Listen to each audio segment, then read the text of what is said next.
Come on in. If you're on the replay, you can fast forward a little bit. It is the 30-year Wall Street veteran. Sold picks to guys like Jim Cramer, George Soros, and if you saw the movie Dumb Money, Stevie Cohen retired back in 2008 at the ripe old age of 38 years old, a multimillionaire earning seven figures a year. I'm going to tell you how. I'm going to show you how you could follow that path because that was what was done for me. I used to be a stock market loser year after year after year, literally 3 straight years when I got into the market, lost money. Why? Because college didn't teach me what I needed to know. Northeastern University, great school, scholarship, athlete, got great grades, came out thinking I was going to take over the world. Boy, was I wrong. I needed a mentor, a real Wall Street professional to tell me what the real deal was because I didn't know, and neither did college. You know why? Because multimillionaire retirees don't generally teach courses in college. Common sense, right? My teacher for Equity Research 101 drove a Honda Accord. That should have been the first tip-off. Anyways, we're getting the audience in. It's coming in real good. You veterans know what to do. Share the invite to the live. It's here on my Twitter feed. It's at Moneymark Stocks. All right. Closing in on 8,200 followers. Got a lot of followers in the last couple weeks, despite and probably because of the notoriety I've gotten. It's so funny. After 30 years, it's still that little 4-month window that people like to hang their hats on. And by people, I mean people who don't know how to do research. We're going to talk about that. We're going to talk about how to trade. I know, you guys all know I'm a long-term oriented person, but in my world, long-term is like, 12 to 24 months instead of 12 to 24 minutes or 12 to 24 days, right? But we make huge money, 40% a year for decades, still doing it last year, well over 100% return on invested capital. And I teach that every week right here on Fridays. It's Money Mark. It's Stock Talk Live. Let's see what we got. Sound and video are good. We got people in the chat.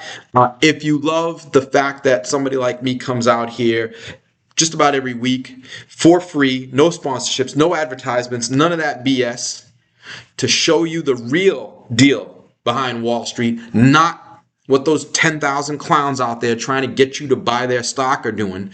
I'm not here to get you to buy my stock. I got you research, and you decide what to do from there. That's what these guys are missing, research. We're going to talk about that a little bit without naming names because we're not going to give them notoriety. They got me lots of followers, but I'm not going to do the same for them because they rip you off. They're there to pump and dump, and you are the pumpy and the dumpy. All right? Because they can't do the real research to find real companies and invest. They trade. And traders make more money when they have more suckers following what they do.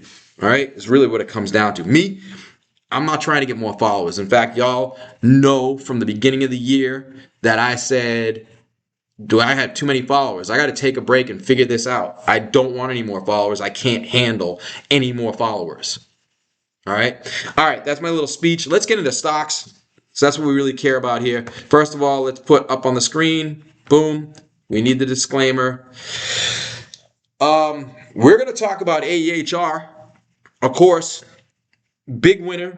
Right? Read the disclaimer, by the way. Before you go any further, you acknowledge that you have read this or had somebody read it to you and you understand what it means. Okay? That's how we CYA cover our you-know-whats in this industry. That's how the traders get away with it. You wouldn't believe what I know about some of these traders and how they set up their little, it's like a little mafia they got going on. And it's all designed so that they can circumvent the law and still rip you off. It's really funny because if you know what you're doing and you've got a good SEC lawyer on your side, you can get away with a lot. I didn't realize that until I actually had to get one for myself. right? So be careful out there. Even with me, don't trust anybody. You don't know who I am, right? But here's the difference. I give you research that you can validate and verify. They don't. They'll give you BS. What you want to do when somebody gives you research or tells you what stock you want to buy, let's go to the charts while we're already here. When somebody gives you a pick, go find somebody that has the opposite view.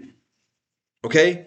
Go find the bear case on a bull story. Go find the bull case on a bear story and see whose research looks more professional. That's a good start. And if you can't tell, then don't play with it. Right? Like, why? If you can't make up your mind who's really giving you the real deal, then that's a problem into itself. Being picky will make you more money over the long haul. Guaranteed. It's working for me. All right, so let's go. We got the full audience that we're looking for. We did the disclaimers already. Let's see what we got going on. We're going to start with macro. For those of you joining in for the first time, I am Money Mark, a multi-decade, multi-million, 7-figure a year, real deal. I'll show you the proof real quick. All right. This is my website. It has linked proof to my credentials. This is what you want. Before you listen to one of the 10,000 clowns, get 3 things from them: their real name, their real credentials, and their real-time tracker of historical performance. Real time, audited, so that people see. You see, I got a spreadsheet where it's right here, and this is in real time. There are people in my spreadsheet right now.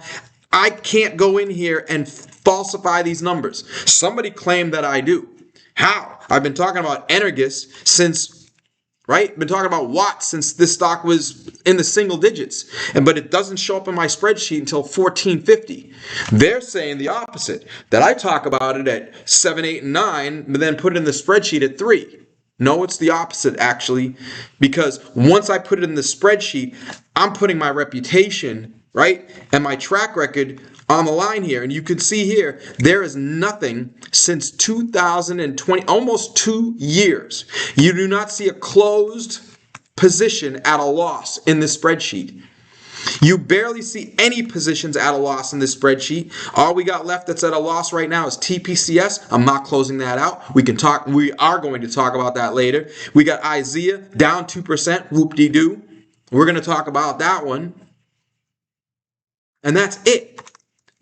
Other than that, we got multi-baggers. And oh, by the way, these are not short-term holdings. The average holding here is what? 256 days. All right? That's the better part of a year. That's what we do here. If you don't like that, go somewhere else. But if you are a trader, I am going to show you today how to take this long-term approach and apply it to your trading methods. Because what's more powerful for a trader than to know that the stock that they're in is actually a good one? Or if you're shorting, that it's actually a bad one.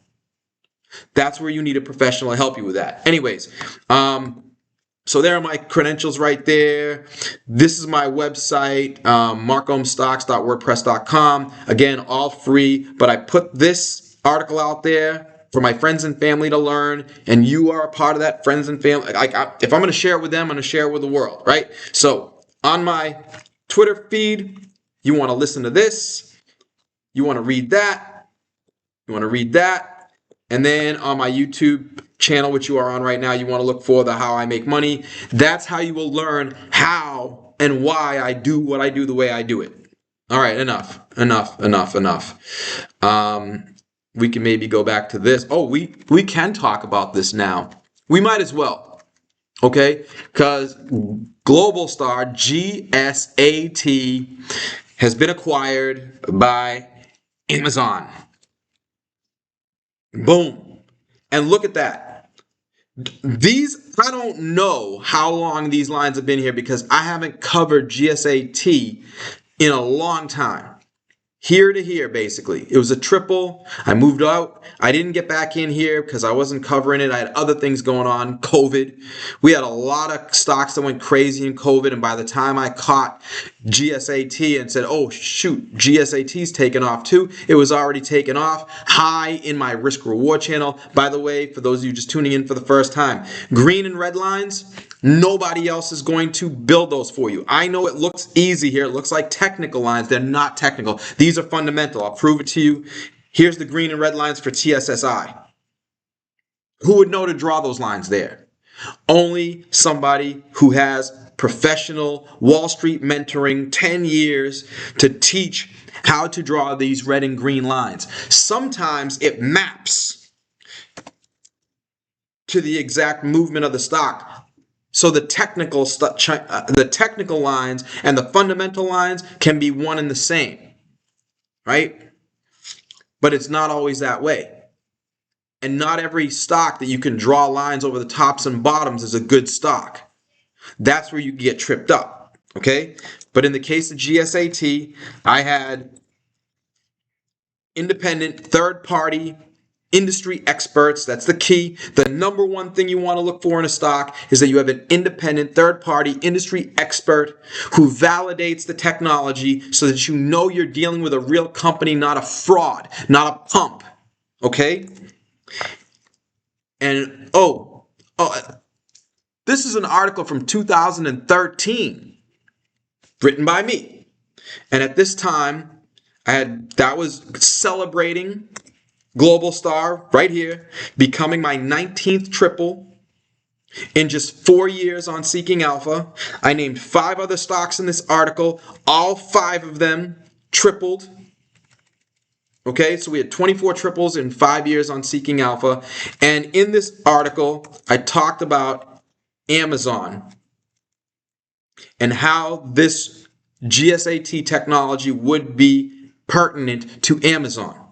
13 years ago.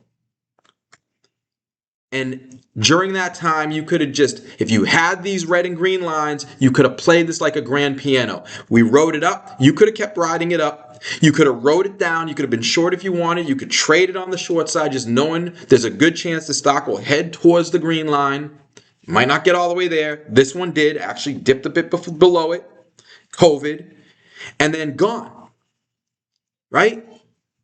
I mean, this thing hit 347 in COVID. It's a 20 bagger. And all you have to do is follow the risk reward lines. Simple as that. On a stock that I gave y'all 13 years ago. But I'm a pump. This is what you got to do. And that's why if you have to have the proof. I've seen these shorts out here, and the shorts that I've been dealing with recently, they picked stocks that were 10 baggers. Wait a minute. If you short a stock and at 10 bags, you just lost 10 times your money. That means you need to find 10 bankruptcies to make up for it, for one 10 bagger. Crazy. Be careful. All right, that's my speech for this week. Let's get to it. Real quick, Fear Greed Index is working its way back up. All right. Where's the timeline?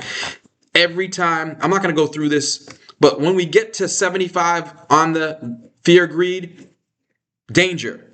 When we get to 25, not so fast, because fear greed tends to get down to 10 or lower. I like single digit fear greed. We hit 8 intraday, somewhere around here. It only says 13, but it got down to 8 intraday and actually closed that day at 10. So I don't know what that's all about. But it got down to 8. On basically the exact day the market flipped positive, everybody was negative. Everybody's talking about Iran. I was on the Wolf Financial Spaces on Monday, the only one saying, I don't know, man. I think we got to buy stocks here. The market's down 10%. Everybody's negative, even though I'm still in a yellow alert. Why am I in a yellow alert? Because the market is at the red line, the fundamental red-green lines going way back. Right? The deeper the red, these thick lines are the ones you pay the most attention to. And we're there. We're right back. We're right back within striking distance of the red line on the Russell 2000, IWM. Look at the Qs. I mean, that's That's not striking distance. That's a hair away. And the S&P 500 is above the red line. Yellow alert. Be careful. Don't get euphoric. I got people who last Monday talking about, I got to sell all my stocks. Bro, why do you got to sell all your stocks when you should have sold all your stocks back when we hit yellow alert in the first place? Especially once the IWM hit it right there. That was it. That was when you're supposed to sell stocks. Before the 12% drop. Not after the 10% bounce. I was telling y'all, boom. We got the market going straight down. You can actually even draw little technical channels, right? White lines are technical. Red and green lines are fundamental. So, in fact, I might teach you this lesson right here. Very simply, right? Look at this. The market had got down to the bottom of this channel. All you have to do is draw lines over the tops and bottoms. That creates a channel. That's technical. To build the fundamental ones, you need my experience to do so. So there's your red and green lines. I've given it to you. You've got that. Now within that, you can zoom in and you can draw lines over the tops and bottoms and you see where you're at. When the market got down to here, you shouldn't be selling. If anything, you should be buying. But you should have been selling here and here, not down here. That's where everybody's panicking, and you just want validation for the pain that you feel because you didn't sell when you were supposed to. You want an excuse to sell because you feel like selling. That's dumb. There's no emotions in stocks. Mr. Spock is what you're going to win with stocks with that attitude. All right, anyways, so boom. What does that mean here? Look, see, there's another example. Who would draw these lines like this? The red and green lines like that. This is what? WATT. We'll talk about that a little bit more later. But let's see. If we zoom in here and you get the red and green lines and then you see the white lines along the way. This is how you use them. Real quick. It's the quickest and easiest lesson you'll ever get. If you have the red and green lines, if you have somebody that can actually build these for you, who has the expertise to do so, then you know what your risk and reward is from a fundamental perspective. And it's easy for you to look at this and say, this looks low. This is close to green than it is to red. I have more potential. I have more reward than I have risk. But then you can take it a step further if you want to trade the stock and you draw these white lines over the tops and bottoms of the stock, right? Look at that. It goes back. This stock has been trading perfectly within a white line channel since December. And so within that channel, every time the stock has gotten to the top, it doesn't necessarily go down, right? Because it didn't really go down. Yeah, it pulled back, but it really moved sideways for a few weeks until it got to the bottom of the channel. Sometimes you could just go sideways to the bottom of the channel. But when you're here at the bottom of the channel, you have the best technical setup because we're at the bottom of the white line channel and we're close to the bottom of the fundamental red-green channel. That's the perfect setup. Beautiful fundamental risk reward, beautiful technical risk reward. What happens? Boom. 100% gain in 19 days. And then what? It's extended. A lot of traders are going to pull out because they are watching the white lines. A lot of fundamentally based people are going to pull out because they just made 100% in 18 days. And even if they don't follow the technicals, they're going to be like, damn, I just doubled my money. Maybe I should take my initial investment off the table. That's the psychology, right? And if they do that, then what happens? There's no buyers. If there's no buyers, then there's nothing but sellers. If there's nothing but sellers, then the stock goes down. The stock goes down, right? And the shorts come out and they tell some BS stories and all that stuff, and they look right because, I mean, it was kind of easy. The stock was extended. Cool. But whatever story they're telling, whatever fundamental story they're telling is probably BS because they're not professional equity analysts. They're traders. There's a difference. A trader does not know what a stock is worth. A trader tries to guess where a stock is going next, and there's a difference. All right? And so, if you bought at the white line low, which was also pretty low in the red-green channel, you have been rewarded because the stock has done nothing but go up since, another 30% over the last 11 days and 25% yesterday alone, getting a little pullback today. Normal, natural, no big deal. All right, so there you go. If you didn't catch all that, if you didn't write all that down, go watch the video later. It's 2:21 p.m. Eastern time, so you can go to the 21-minute mark of the replay, and here's where it'll be, or the 17-minute mark, and watch the 4-minute segment. All right, so that's that. Closing up on macro before we get into stocks. AEHR going to be the lead off, of course. Big news of the week. Interest rates pulling back. That's good, all else being equal. The economy, I don't know, man. I don't know, right? There's positive things to say, negative things to say. Iran, positive things to say, negative things to say. Oil, positive things to say, negative things to say. How do you take a world that represents millions of, it's like a multi-million part machine, and you're going to tell me how the machine is running? You got to know all the parts. This is why you want to be investing in small companies that nobody knows about yet. Because it's easier. A tiny company that does one little thing, if you can verify and validate that they are the best at what they do and that there's a need in the marketplace for what they do, boom. Even a recession will not hold that little company back. Okay?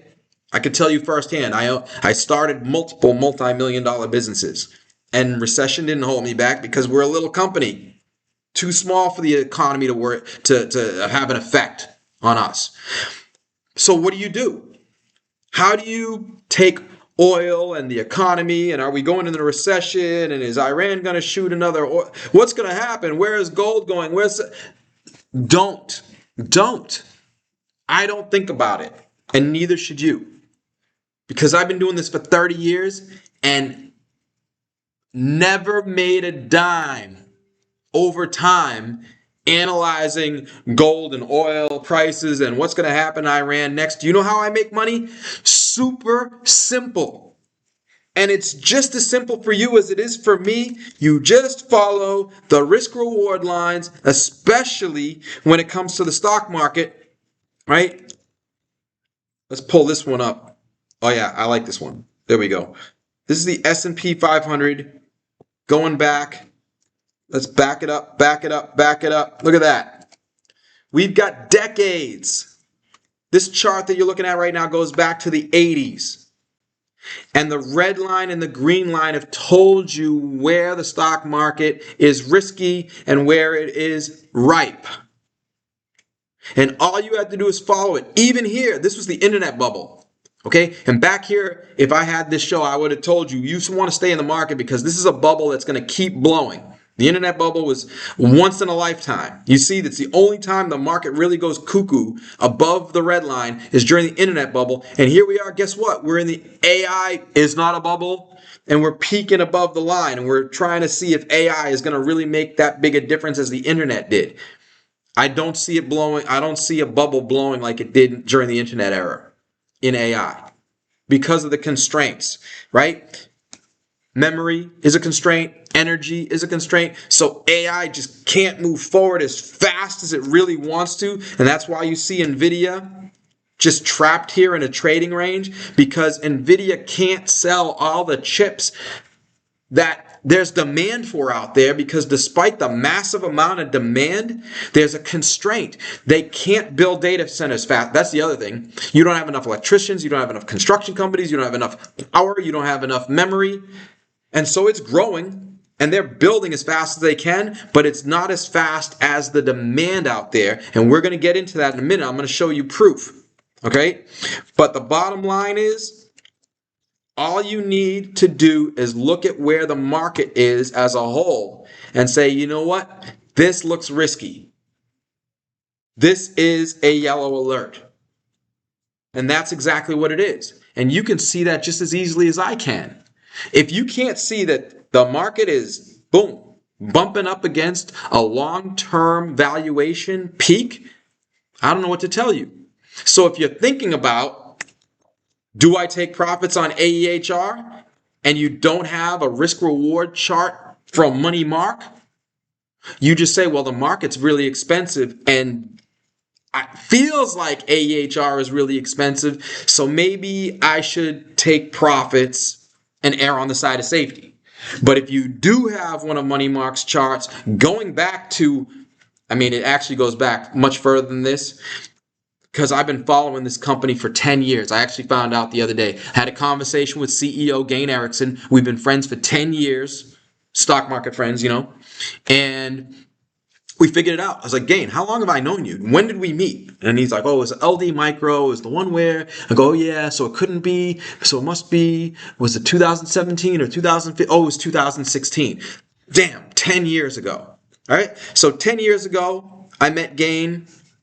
15, 16, right about here. I bought some of the stock right about here. That was dumb. They were in wait time. They were in wait time. And because they were in wait time, I had to wait with my money sitting there doing nothing for the company to actually reach gold mine. If you check out my free educational materials, it's just for you. I don't care. It's just me giving back. You'll find out what that means. Wait time, grapevine, gold mine, Mark Gomes. Google that and you'll find the article. You want to own stocks at the beginning of the grapevine. You want to be out before or at the onset of the wait time. Grapevine is the hype cycle. Wait time is the waiting time where we are waiting to find out if the hype is real. And then the gold mine is when we find out, oh shoot, the hype is actually real. So with air, I made the mistake of being in there too early, went through the painful wait time, eventually got out somewhere around here, right? And I said, I'm just going to wait. And I put that money into other stocks and killed it. My money from 2019 until the middle of 2021 probably tripled. And as a result, when the time came to actually buy AEHR, I bought 3 times as much because I had triple the money. If you have triple the portfolio, then all your position sizes are triple. That's what's going to happen when you've got $3 million and you want to put a 10% position down. It's going to be $300,000 versus the person with a $10,000 account that only puts $1,000 in. Boom, boom, boom. That's how you get into big numbers, right? So anyways, let's talk about air for a second and what we're looking at now. I mean, bro, you're looking at it. You now know, without me saying a word, what I think of this stock. What do I think of the company? Phenomenal. Of course it's phenomenal. Nobody was saying that back here. There were people calling me a pump, right? Because somebody's always a pump when they're calling a stock that they know nothing about a buy, saying that this could be a 10-bagger. Because 99% of the time that's true. 99% of the time, somebody's saying this stock's going to be a 10-bagger. It's a pump. You know why? Because 99% of these clowns out here aren't trained for this. Don't fall for those idiots. Real name, real credentials, real-time tracker of their performance over time so you can see the good, the bad, and the ugly in their picks. Anyways, boom. We picked this thing at 2. It went to 52. Hits the red line. Get out. Pops down to the green line. Here it is.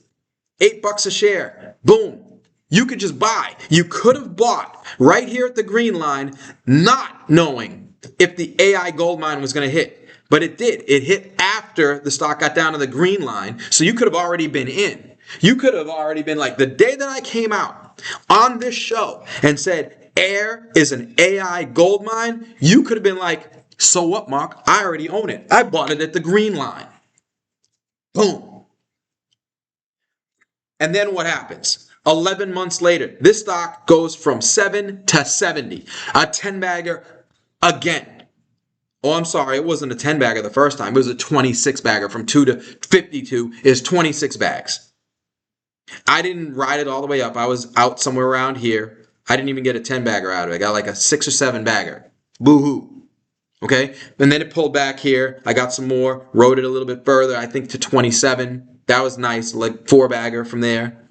And then boom, AI gold mine, back up the truck. Because gold mine is where you're going to make all your money. It's going to be easy to make money. You can draw the white lines and just boom, ride it all the way up. And that's what we did. Okay? But what do we do now? I still love Gain. I still love Air as a company. I think they're going to blow away Wall Street estimates. Wall Street's sitting at 83 million for next year in revenue. I'm here to tell you right now, it's going to be closer to 150 than it is to 80. That's my bet. Okay? That's what the research tells me. So the Wall Street estimates, just like I told you that when Nvidia was at 40, I told you that Wall Street was crazy. They're not going to make $12 of EPS. They're going to make 20. What did they make? Like 25. And Wall Street was sitting there at 12. I was at 20. Who's closer? That's real research, because even the people on Wall Street are, a lot of them are clowns too. They're salespeople. Most of them are salespeople. Okay? And ultimately, what ends up happening is they're just there to write research, good enough research to pull the wool over the other institutions' eyes. Because if they were really that good, they'd be multimillionaires and retired, sitting at home making millions instead of putting on a 3-piece suit, driving into New York City or riding the bus so they could answer to some boss who has some boss who has some boss who answers to Jamie Dimon, who I happen to know. That's the difference. All right? Bottom line, if you follow the white lines and you follow the red-green lines, then you know the opposite of what I showed you on what? The bottom of the white line, near the green line, beautiful, right? Near the green, near the bottom of the white, beautiful. But what do we got here? The opposite. We're above the red line and we're at the top of the white line. So what are we doing here? Right? Can the stock still go up? Sure, but who cares? Who cares? It's not low-hanging fruit. So the people out there that come out to me later and say, I held my air and it went to 80. Congratulations. I'm not mad at that. I just don't think it was the right move, because this stock has an easier path to go down 20 than it does to go up 20. So why would you take that risk? It's trading for 26 times revenue. And if they put up the numbers I think they can, let's say 150, who can tell you what the EPS on $150 million will be? I can, because I build operating models. Ask any of the 10,000 clowns out there for their operating model forecast on the company that they're trying to get you to buy, and see if they can produce one. You won't get an answer, because 99% of them don't have it, and don't know how to build it. But when you do, right, you can come on this show and tell people, I think the revenue number is going to be closer to 150 than 83. I think Wall Street's out of their minds. That number has to come up. It was 82 million last week, and now it's 83 million. Nice job, guys. You shouldn't have raised it 1 million. You should have raised it 100 million maybe. So that number is going to go up. And so is the EPS estimate. Cool. But the thing is, I think the institutions, the buy side, already knows this. And the sell side is just waiting to ratchet up their numbers, because they're letting their fat cat clients in first before they come and tell you. And you're going to wake up on Monday or the Monday after that, and you're going to see a upgrade and a new price target. Do you not realize by now that it seems coincidental that Wall Street upgrades a stock to a buy right before it tanks, after it's already gone up? And these guys are making millions of dollars per year, and they felt from the goodness of their heart to give you their research, to tell you that they upgraded, to tell you that they have a new price target. Why? To put money in their clients' pockets. Because their clients are the ones giving them millions, not you. You're giving them nothing. Except that you're putting your money into these stocks, helping their clients get out at a higher price. The pump and dump is everywhere.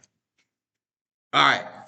That's that. So bottom line, I do see, let's say 150 million next year in revenue for Air. If they do, that's $1.50 of EPS. If it's $1.50 of EPS, that's beautiful.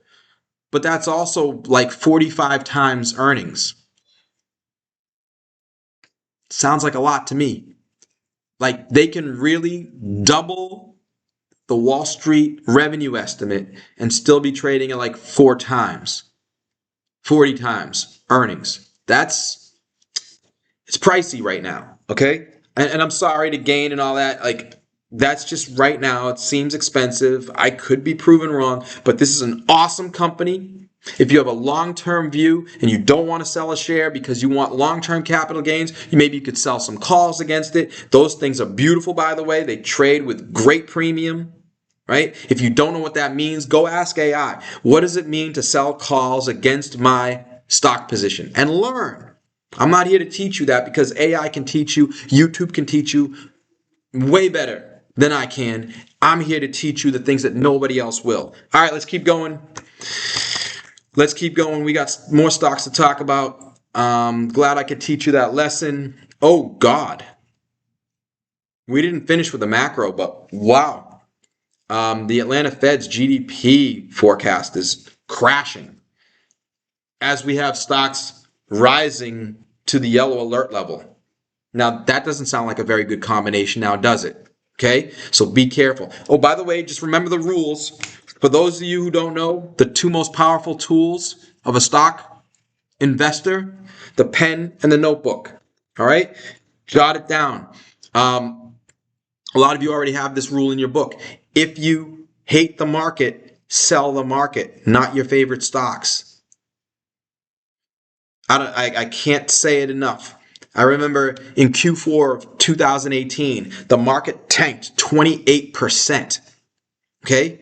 And before that happened, I didn't like the market. I thought the market was going to tank. And so, instead of selling my favorite stocks, I sold the market. I shorted the market. I bought RWM, for example. Okay? And RWM went up 28% because it shorts the market. When you short the market, you make whatever it loses. It was down 28%. I was up 28%. As far as my stocks, my number 1 position at the time did not go down with the market. It went up. Coincidentally, also 28%. So instead of selling my stock and sitting there with nothing, waiting for something to happen in the market, that's cool. At least you didn't lose money, but you weren't making money. I shorted the market and made 28%, kept my favorite stocks, went up 28%. I made 28% in 3 months while everybody else was getting their, you know what, handed to them because they didn't sell at the high levels. They kept their stocks and they went down 28% with the rest of the market.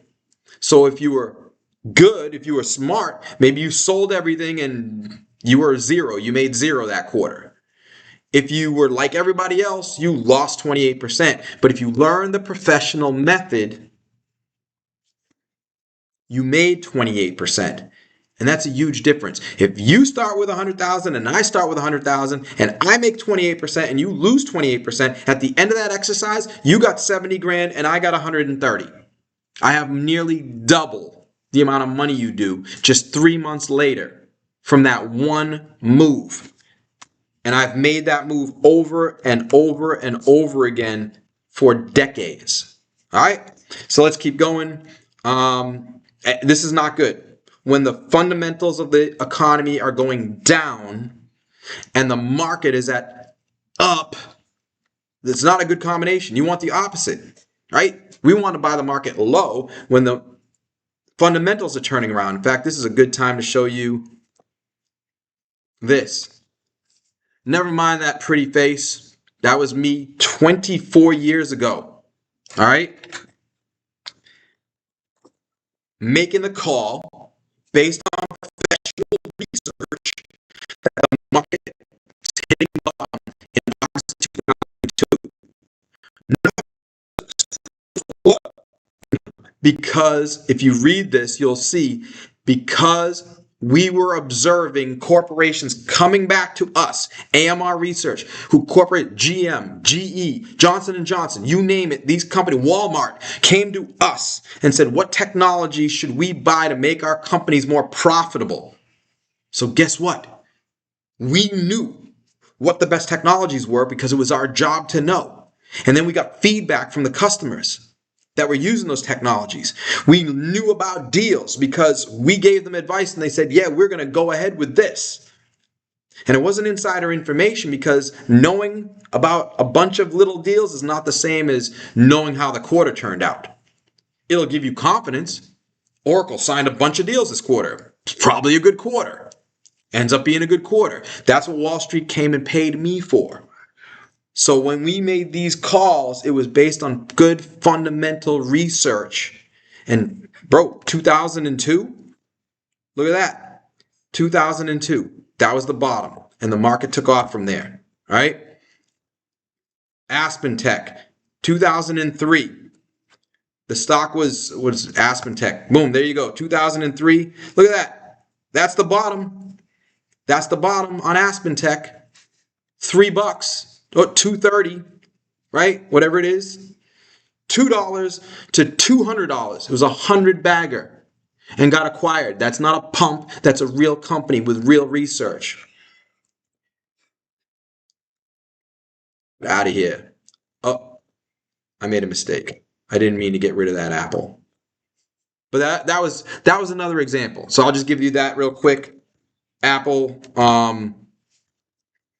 I had contacts in the industry, same contacts that told me to tell you to buy Micron, MU, when it was in the 100s. Semiconductor contact, same person. Love this guy. He's my brother, okay? And he told me in 2004, right there, that Apple was about to blow up because the orders for their semiconductors were going through the roof. And the stock doubled in 5 or 6 months. And brilliant guy that I am sold the stock for $1. From 50 cents to $1. I doubled my money in 6 months.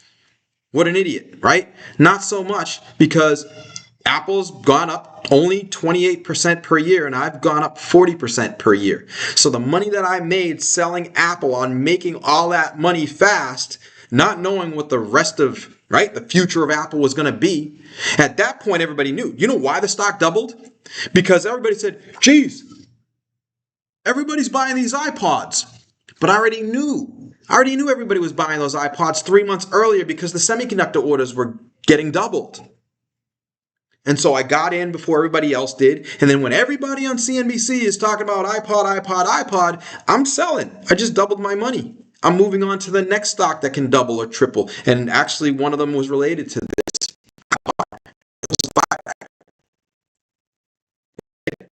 This is how it works. So don't feel like you have to stay in a stock long term. All right, we're going to get more exciting here. I've been doing a lot of preaching. So that's Air. We talked about them. What a beautiful quarter, beautiful CEO, all that stuff. Oh, this is funny. So here's a transition. We're going to talk about Watt now a little bit, W-A-T-T. Okay. I'm not going to tell you where to find the short report because I don't want to give them advertising. Not because I'm afraid that you're going to read it and see what it says. Everybody already knows, okay? They're talking about how they have an ATM and how Money Mark got in trouble with the SEC and that makes him a bad guy. But we're the good guys, right? I already talked to you about the SEC. I've done it many times. I never shy away from it. If somebody asks me about it again today, I will talk about it again today because it's an easy story to tell. A lot of people get investigated by the SEC, surprising or not.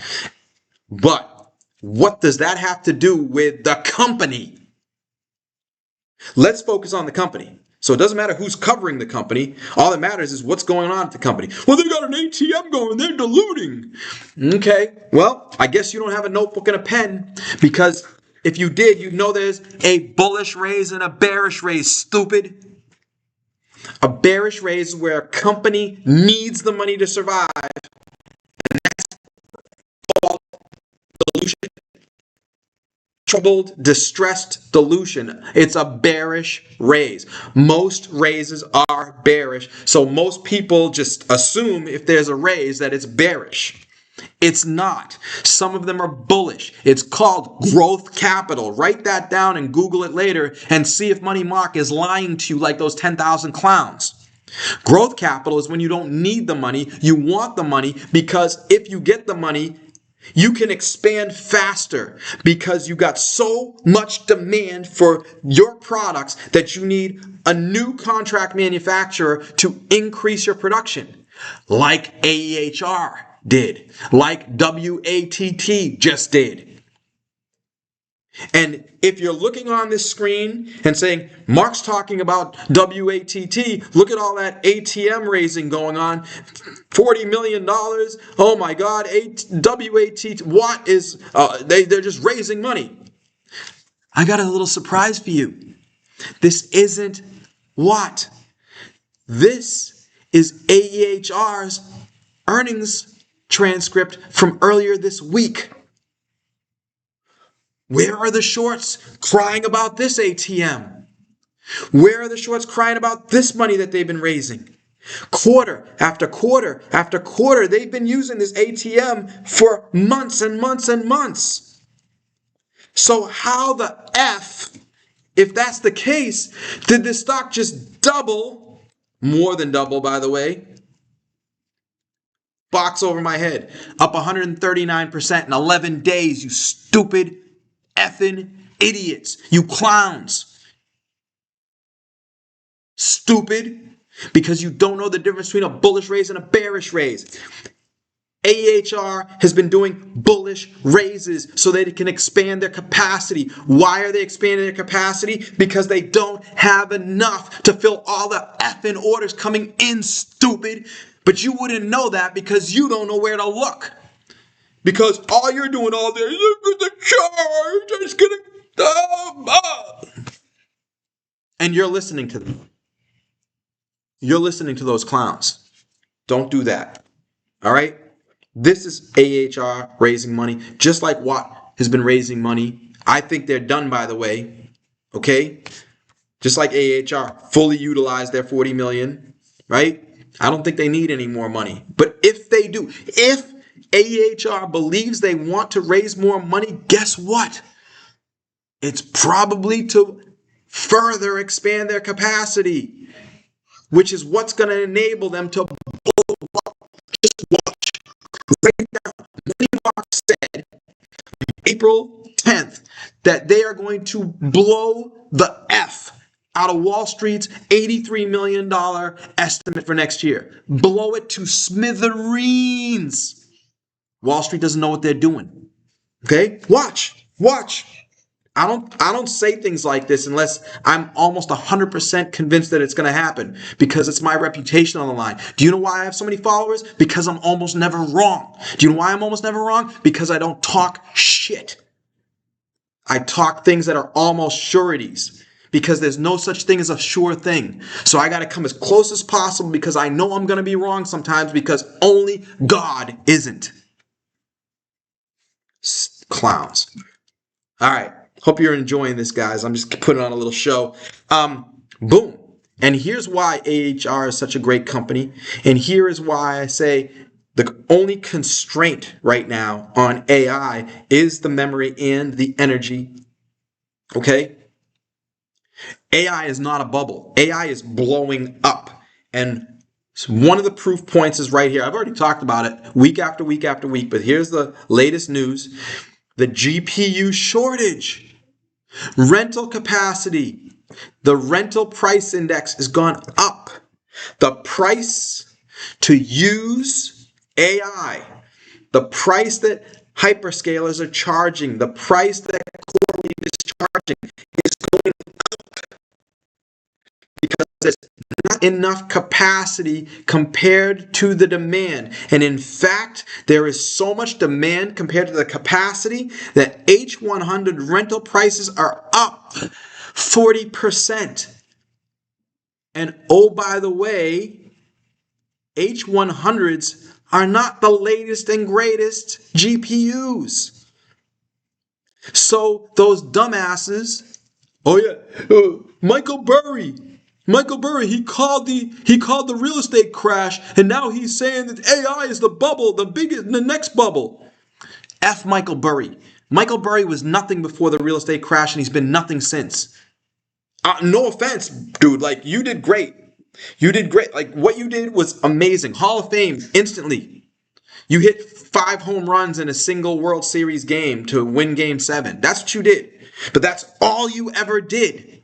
So that's what people are going to remember you for. But the rest of your career, you batted 200 or something like that. You know what I'm saying? He's not an expert in this industry. And by the way, neither am I. I'm an expert analyst, stock analyst in the industry. I need industry experts who actually understand the industry to help me understand what's going on in the industry so I can turn that into stock research for you and give you good picks. More of which we're going to talk about on this show as we continue here. Coming up on 3 o'clock, going to Q&A. I will answer all your Q&A, by the way. If you like what I'm doing, give me a thumbs up, give me a follow, give me a like, give me a subscribe, all that BS, and give me a question. Put a question mark in front of the question, not at the end, in the beginning. It's easier for me to see, and I will answer your question. All right? Just don't be a clown in my... We got a lot of new traders, and in the live chat, I will just ban you from my live chat. I don't suffer fools. I won't even give you a warning. I'll just ban you from the chat, and that'll be the end of that. You'll never ask me a question. You'll never make a comment again. I'm sorry if you're trolled. That's not mean I didn't give you the love you needed to not be somebody who gets a kick out of causing people pain. Trolls don't cause me pain. They cause me pity. I feel bad for people who had a life so bad that they have to hurt people to feel good about themselves. Anyways, boom. Rental prices of old GPUs. Michael Burry said, these GPUs, they're going to depreciate to nothing so quickly, blah, blah, blah. Oh, yeah? All right. How about these old GPUs that should be worth nothing by now, where people are paying 40% more? They're not depreciating. They're appreciating. Michael, buried in the cemetery. Sorry, dude. You don't know what you're talking about. You're just trying to be real stable. You were good at that. This is funny. This was the only news yesterday, or 2 days ago. It was 2 days ago, but in the evening. It was at 10 p.m. on Wednesday, and then yesterday, Thursday, the stock went berserk on the news that the target price was increased by 100% to $26. Well, I mean, if you watch me, if you follow me week after week, then you already know I had access to this report from March 26th, on March 26th, showing that price target increased to $26. So while the very few people had access to this report, I let you know that John Hickman, smart guy, by the way, good guy, by the way, had upgraded this thing to $26 that most of the general public didn't know. And you, let's see here, what was it? March 26th. Boom, right here, right? The stock went nowhere. The stock goes nowhere for what? That's over 2 weeks. Until what? Some dude named George Maybach at NASDAQ talks about this thing that happened 2 weeks earlier and the stock takes off. Because now everybody knows the stock has been upgraded and target price has been jacked up. Oh, maybe it's a real company after all. Maybe those idiots at that short selling outfit, maybe they really are crooks, like Mark said. Maybe they're just, wow. Because Mark dealt with the SEC and they didn't. So how could Mark not be the crook and they be the... Because that's Wall Street, y'all. It's really funny because on Wall Street, the people are actually doing good. Don't get SEC lawyers to figure out the loopholes so that they can rip people off without going to jail. They just do what they do, thinking everything's going to be cool because they're helping people. But if you leave out your disclaimers for a few months, then the SEC can come to you and fine you for that. Okay? And then you end up looking like a criminal. It all comes down to the actual facts of the story. When you look at the story behind the story, then you really find out what's going on. I'm not going to expose these guys, but I've had people contact me, and there is some stuff about these guys, and don't be surprised if the SEC goes after them. Anyhow. Oh, and by the way, institutions, as I've been telling you, institutions continue to buy this stock. Institutions, people who are paid to figure out if a company's real or not. Okay? They're not all smart, but they're smarter than these idiots out here with, I'm not going to make fun of any particular degree, but it ain't in stocks. It's not in finance. You didn't go to school to learn how to value a stock or research a stock. And that's why you're not good at it. That's why you have to fool people. But anyways, Jacob Funds buying into Energus, talking about why, how they've turned a corner. Everything I've already told you is in here, so you can look it up. I'm not going to tell you. All that does is it's just one more, institution jumping on top of the many, as you can see from the SEC filings. There's at least 3 SEC filings from institutions in the last couple of months. Come on, man. We talked about the government mandates last week, so we won't talk about that again. We talked about AWS. I mean, these guys are idiots. AWS, bunch of idiots, making partners out of Energus. Yeah, this has to be a pump with 5+ customer launches. Get out of here. Their partner Williot with all of these proofs of concepts going on, all these customers going on. Oh, Amazon. I told you about Amazon, and then boom, it pops up on the screen here. That doesn't say Amazon, Mark. Yes, it does. Yes, it does. And you're an idiot for thinking that it doesn't, because this is a Fortune 10 retailer, and it gives you a description of them. And if you just put this into AI, because AI, it's funny, I used to have to figure this out on my own, but now I can just put this investor presentation into AI and tell me who these guys are. And it will tell you that this is Walmart. And because there's only one other Fortune 10 company that does anything like this, right? Like this could be Walmart, but it's not, because this is Walmart, which means this is Amazon. Oh, I had already told you about that before they told us about that. This is what real research is about. Investigative journalism. Not what they are trying to pass as journalism. All right, so that's that. I'll answer any questions. We're 2 minutes from 3, and I'm almost done with my slides for the week. What else do I got on the list here? We're going to talk about a few things here. Boom, we talked about that. New filer. Oh, they're going to be at Planet Microcap. WATT is going to be. It's going to be a special presentation, from what I heard. They're not going to be just another one of the companies at Planet Microcap. From what I've heard, it's going to be a special presentation featuring them. Must be a pump. We helped the traders out already with my dual trading strategy on the fundamental and technical side. All right, not much left. Isaiah,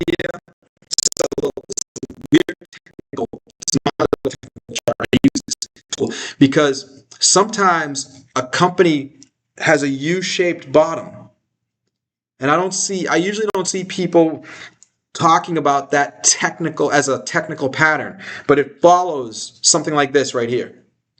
Okay, so what's really interesting is when a stock really collapses from this high level and starts to find level ground, if the fundamentals dictate it, you get a pattern like this where it bases, this is a base that it formed a base, this is the base of the U, starts to pop up, gives you a chance to get in. Because some people who are in here, they see this spike and they're like, I'm going to take some profits, and there's the profit taking. And then it gets to a certain point where people like me will say, shoot, $3.70, I think this stock should be closer to 10.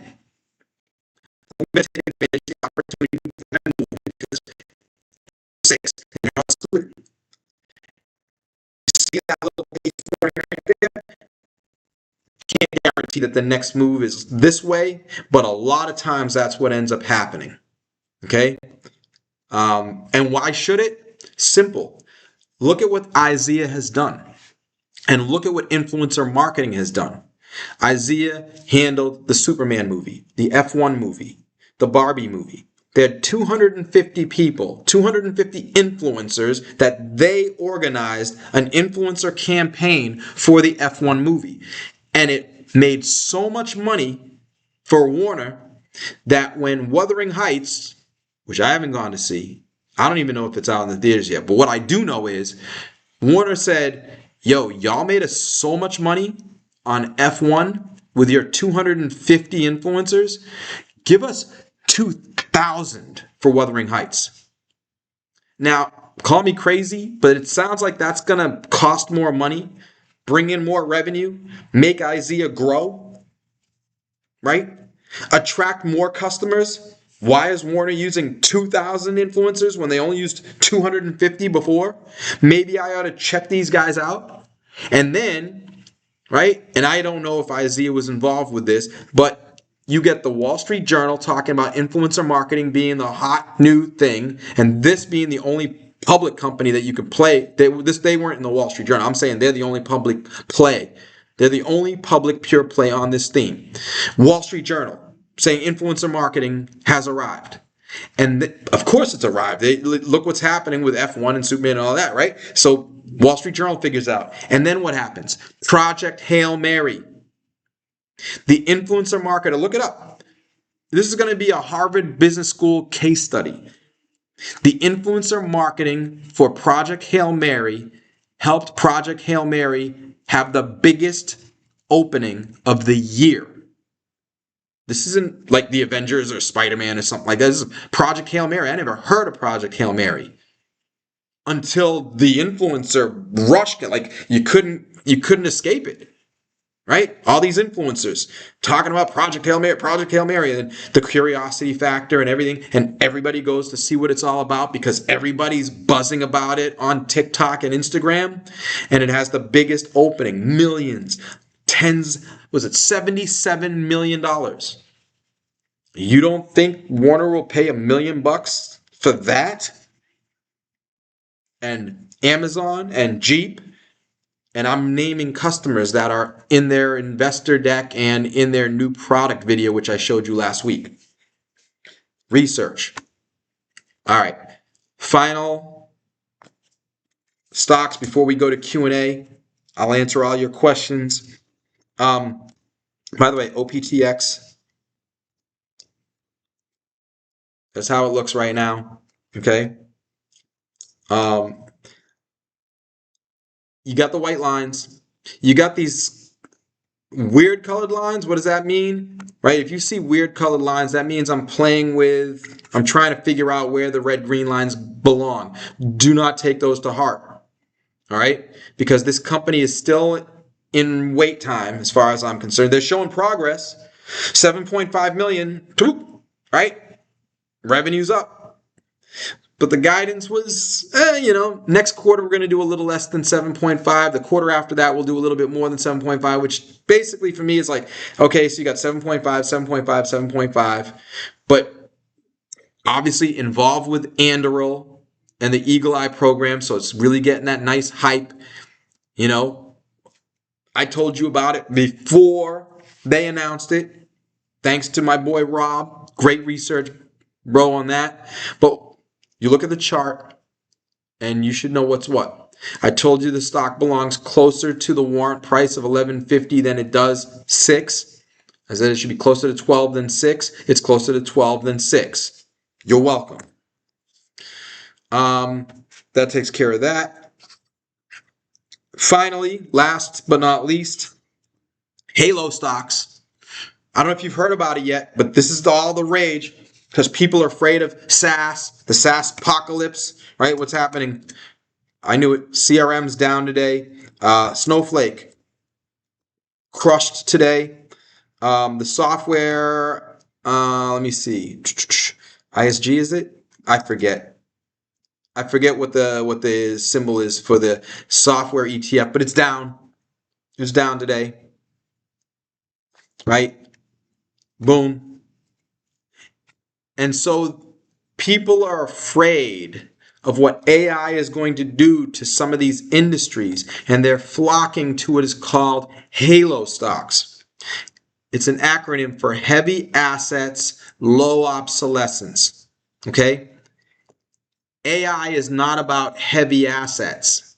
Think the giant machines that TPCS uses to make parts for submarines.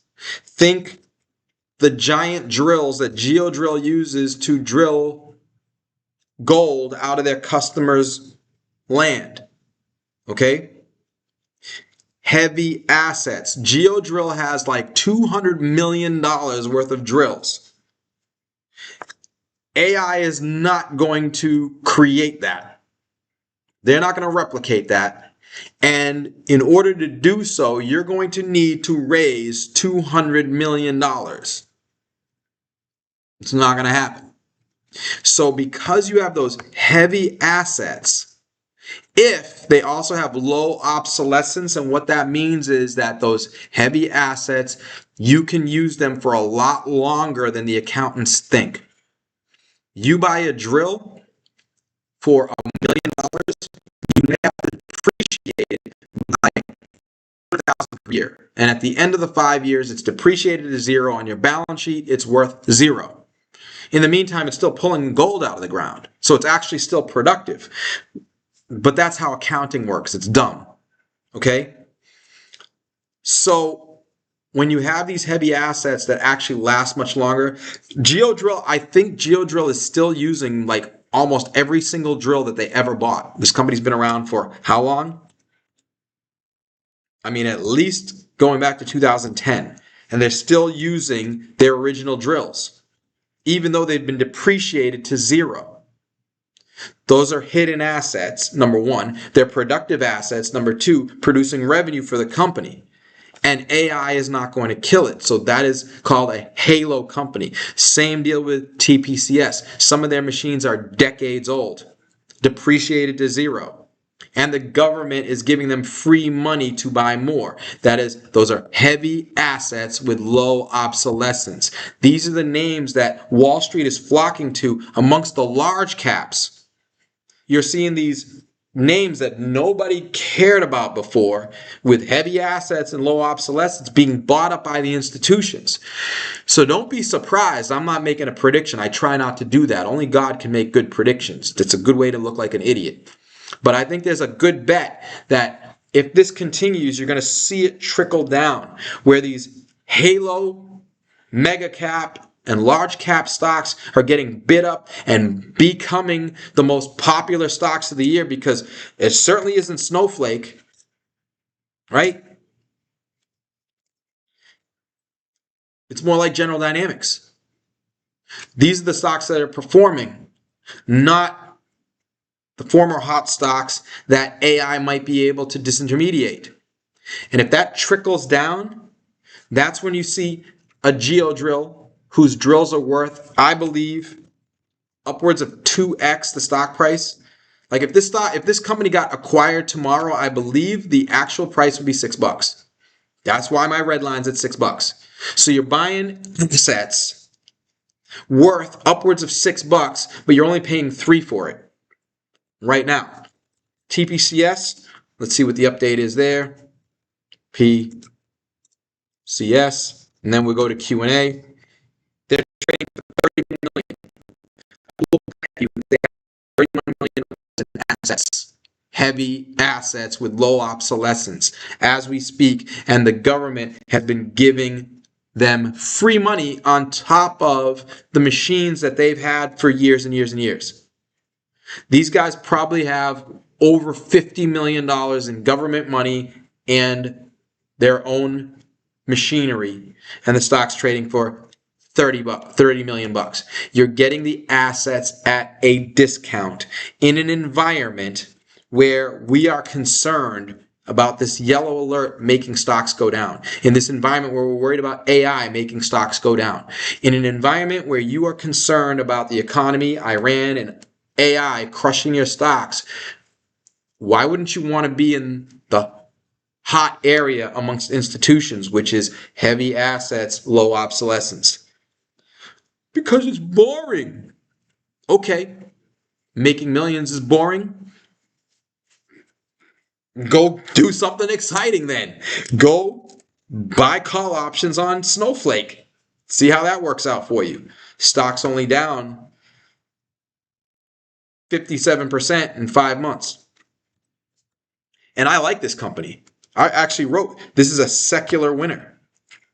I'm thinking about buying their competitor.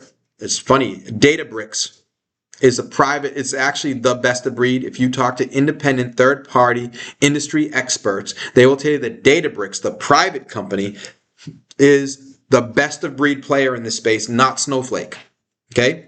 So I was actually looking into buying Databricks in the private markets and shorting Snowflake against it to kind of just pair them up, because Snowflake's being treated like the darling, but Databricks is actually the real darling. Now I can't really justify doing that because, I mean, Snowflake's gotten crushed. Relative to Databricks, that's the right move. All right, I think that's it. Let's go to Q&A. Put this on the screen for now until somebody asks me for a different chart. So you can see how the red and green lines have nothing to do with technicals and how the white lines have everything to do with technicals. And all you have to do is buy when it's attractive on both fronts. And you can make the most money. First question, BCHT at a 5-year low, even with the air and water biz ignoring the judgment. Why not are they attractive at this price? They're attractive at this price because if the story hasn't changed, then the only thing that's changed is the price. Warren Buffett has said something like that, right? Okay, these are the lines that I've got. I actually bought more BCTH. Now, mind you, speculative yellow alert means don't buy. So money mark is breaking money mark rules? No, those are not my rules. Those are like the rules. Money mark gives you the rules. And he might be dumb and break his own the rules that he was taught and regret it often. This is not a huge position for me. This is a speculative sized position, recognizing that we are in an environment where you don't want to be playing with speculative stocks, because in a yellow alert, speculative stocks get smoked, generally speaking. But this one is close enough to the bottom of these lines. They're white, they're technical, and there is value that I see in the company. So I'm willing to make a speculative sized bet on this stock, and I did buy more of the stock today, actually. I think it's the first time in a while that I did so. And I will embargo myself. I will not sell those shares for at least 72 hours, telling you that I bought these shares. So don't want you guys buying the stock and having me buy them, sell on Monday. 72 trading hours at the very least. All right. Let's see. Yeah, Air hit 72 today as an unofficial pick. It seems to be performing better than other stocks mentioned here. Yeah, so that's what happens. And I've told you a million times. Like, you're a great follower. So, I got no problem with what you're saying. I'm happy being challenged. I'm not going to always get it perfect in terms of official picks, unofficial picks. Bro, I don't want to play that game, right? This is what the little hiatus at the beginning of the year was all about.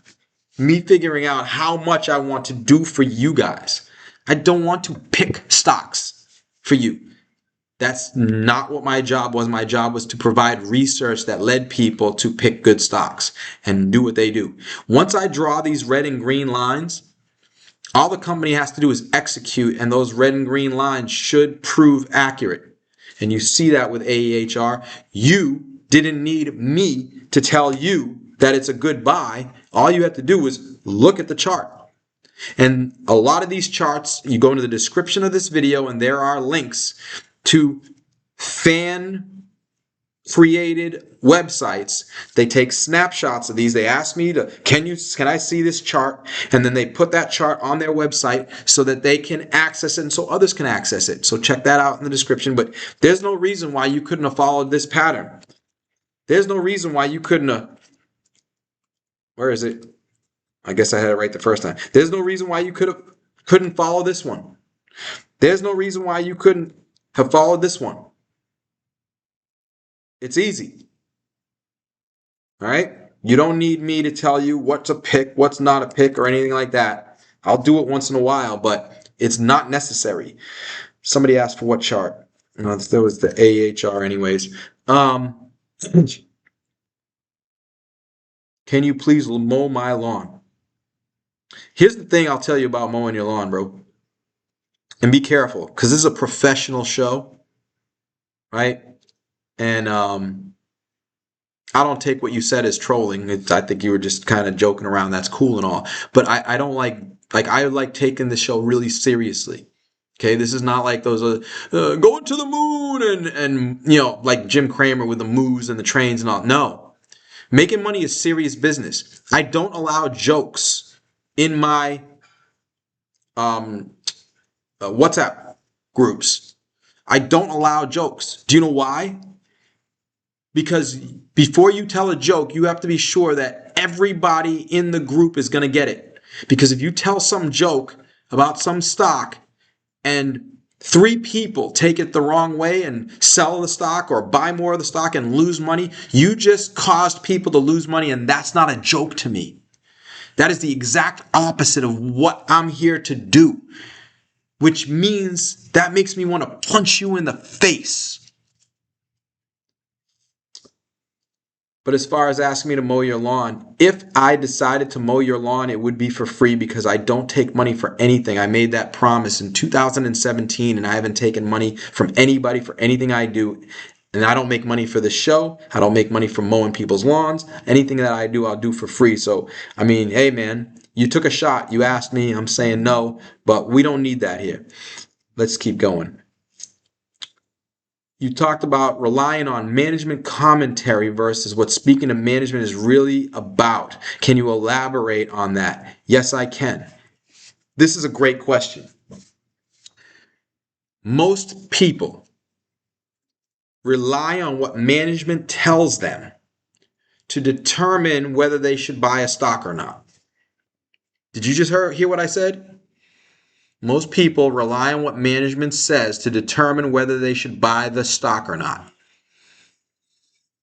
How many companies, management teams are going to tell you things that make you not want to buy the stock? I've met with literally thousands of management teams, and they are almost all bullish. And that's the right thing. I wouldn't want a CEO who wasn't bullish on his company, that didn't believe in his company. And that's a problem for you though, because the CEO believing in his company is not going to make it successful. Okay? So what I do is I learn all I can about the company on my own with the help of independent third-party industry experts, getting an independent view of the company, not a biased view of the company. Learn all I can, and then I talk to management. And that's because the real reason that you need to talk to management is so that you can verify, validate, and maybe even trap management by playing dumb, letting them tell you the story their way relative to what you've already learned, and then you learn a lot more about management from that conversation.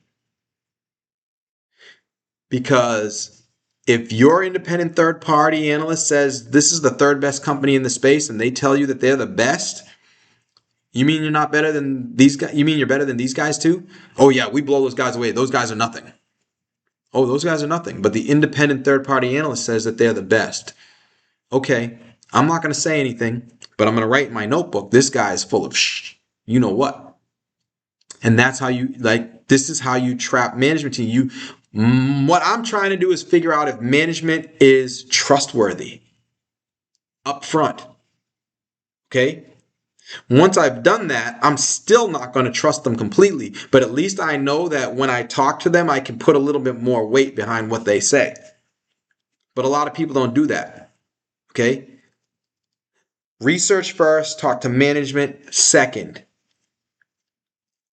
So you can assess them, figure them out.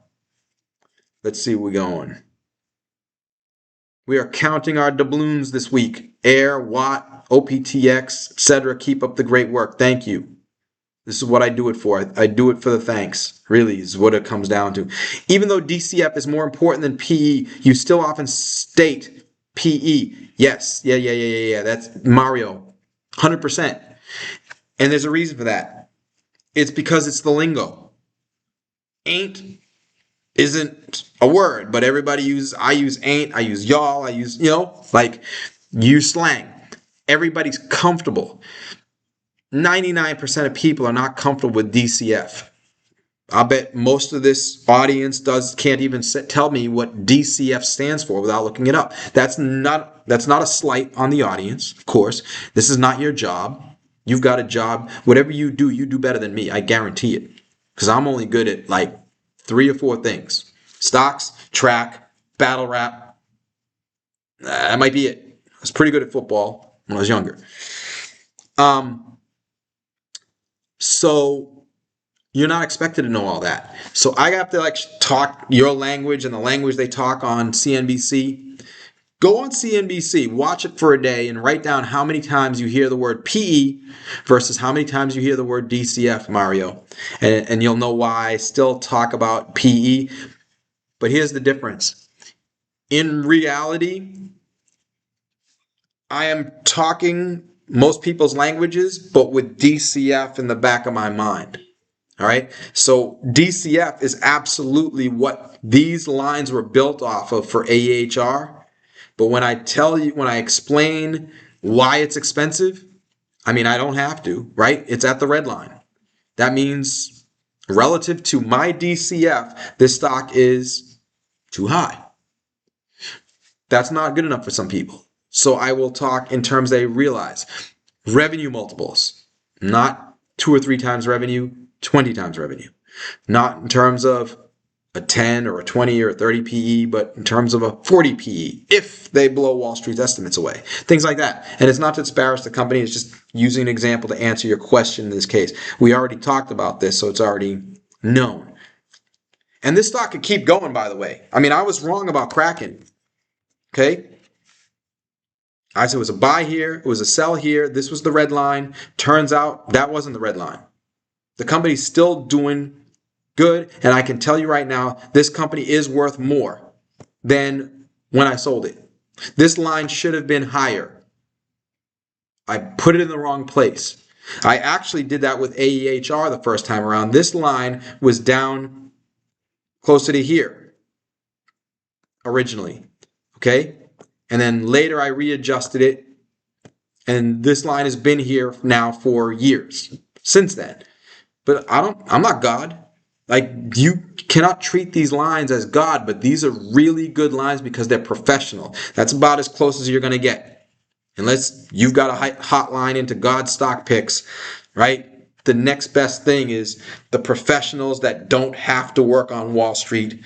And then next are the professionals that work on Wall Street. And then you got like the 10,000 clowns, which is what most people are dealing with because you don't have access to Wall Street, because you don't know who the real professionals are that are better than Wall Street, and you don't have God's phone numbers, right? It's common sense when you really, when it's explained to you, you don't need a long explanation. It's really easy. All right, let's see. Coming up on 3:30, the lightning round starts in 20 minutes, unless I go through all the questions before then. Let's see what we got. Looking for question marks at the beginning of the question. If I skip your question, it's probably because I didn't see it. So put it back in the queue. That's fine. I'm not, I used to take notes on my phone, but it got damaged. You mentioned an alternative to Box that you like better. USFR.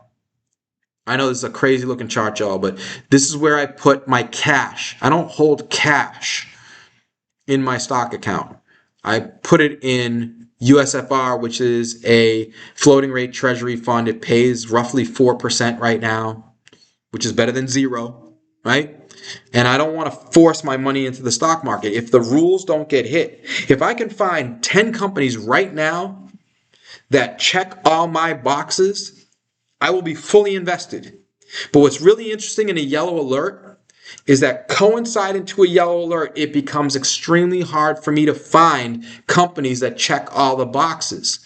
And that's usually how I know that the yellow alert is actually for real, because it's like, damn, I can't find any great companies to buy. So I'm not going to just buy anything. I'm just going to keep it in cash. But no, I'm not going to keep it in cash. I'm going to keep it in a money market account where I can make 4%. And while everybody else is losing 10% in an Iran-based correction, I was earning a 4% annualized return. And when the stock market tanked that 10%, guess what? I came here, I told you I was buying. There were stocks I was buying because they got too cheap. They got too low. I bought more Watt, right? Pick up a trading position. Things like that most people can't do because they're fully invested and the market goes down. They're like, damn, I wish I could buy more stocks, but I don't have any cash because I didn't sell any stocks when they were high. Don't let it burn a hole in your pocket.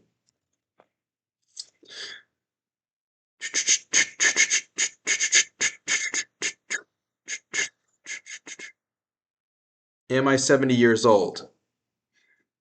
No. But I will remember your handle. And, you know what? Never mind. I'm not going to remember your handle.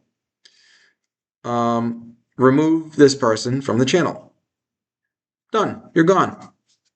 Now you can't ask any more questions.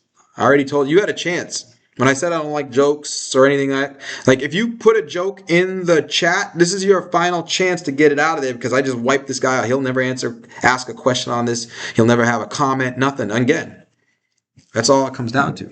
All right. And if I look 70 today, my bad. I usually don't. In real life, people tell me I don't look my age. I'm 55, by the way. And I will outrun you. I will outsprint your ass. Risk reward chart for Oracle. You don't really need that, by the way. An Oracle chart. Companies like Oracle, you could just draw lines over the long-term tops and bottoms. But Oracle's a weird bird. So here you go. See, you got the long-term bottoms. Click, click, click. Giant companies, mega caps, you can generally do this with. You draw lines under the bottoms of the tops, and then there's some parallel line above it. That's my risk reward on Oracle. It's a little strange from that perspective, so it's fine.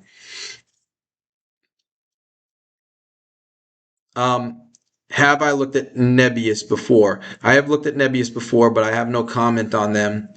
If I do have a comment, you'll find out. So stay tuned, right? But I don't take requests, generally speaking, right? You can't ask me, do you know about this company? There's 10,000 companies out there. If I take those questions, we'll never end the show, right? We talk about companies that I talk about, but I have talked about Nebius before. Solid company. I even drew white lines on it. What happened? What do we got here? There you go. That's basically the white line chart. And it just never got to a level where I'm like, I'm interested. Like, I want to move it up the priority list. Good company. But look, you got the chart right there. I'm not too interested in it from multiple standpoints. Can do well. But I'm here for the juiciest of the juice. I'm trying to make 40% a year, right? On average. I'm trying to double or triple my money per year, right? And I'm not going to do that by buying Nebius at 145 unless it goes to 500. If it drops to 50, now I'll do the research, because if it goes back to 150, I can triple my money from 50 to 150. But from 150, right? Doesn't that make sense? It's really easy, y'all. There's actually, the best thing that you can do to make more money is actually to think less. I mean, a lot less, and figure out what you should be thinking about. What you actually should be thinking about is a lot less than what you think about now. It's just what things. And don't pitch stocks on my channel, by the way. It's no problem. I'm not yelling you. I'm just warning you this time. I don't want you talking about your stocks in my chat. So in fact, I'm gonna remove that question. I'm not removing you. You're cool. Just don't do it again. Oh wow. In order to get back a recently closed tab in your browser, you can press Control-Shift-T to return it back. I don't know.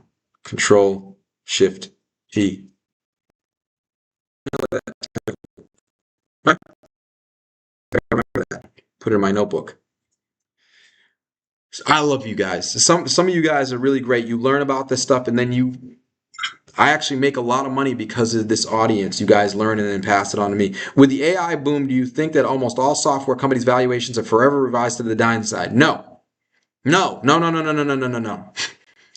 And are the red green lines, bro, like I haven't moved my lines for Crescendo one bit. Okay? And there's a reason for that. Because this is not a software company. This is a software-enabled infrastructure company. They have infrastructure, okay?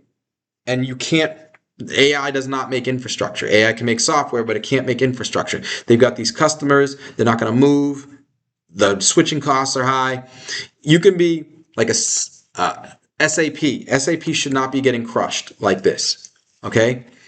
To an extent, because SAP is a pure software company, but they're also a system of record. Nobody's going to switch off of SAP.